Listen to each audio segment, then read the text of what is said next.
Значи, од пред сат време примени се во болницата околу 35 пациенти со брза помош од сопрекајката со автобусот.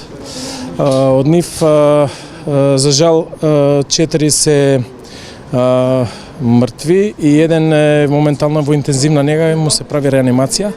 Исходот не го знаеме од реанимацијата. Во главном сите други се вон животна опасност, се згрижени во новоотворениот траума центар. Викнати се сите дополнителни екипи, отворени се 4 сали. Значи во текот на ноќта сите изолирани повреди, скршеници и рани ќе бидат згрижени. За жал, тоа е билансот од овој несреќен случај.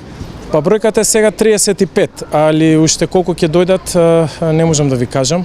Они најавуваа околу 50 повредени, веројатно дел се на клиника отидени. Еве уште доаѓаат брза помош, возила, мислам дека околу ќе достигне бројката до кај 40-45 веројатно.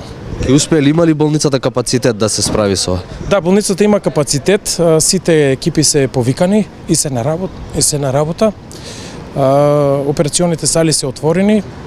Хирурзите се во главном 80% повикани на работа и се присутни на работните места и ја мислам дека се што може ова болница да пружи, ќе го пружи.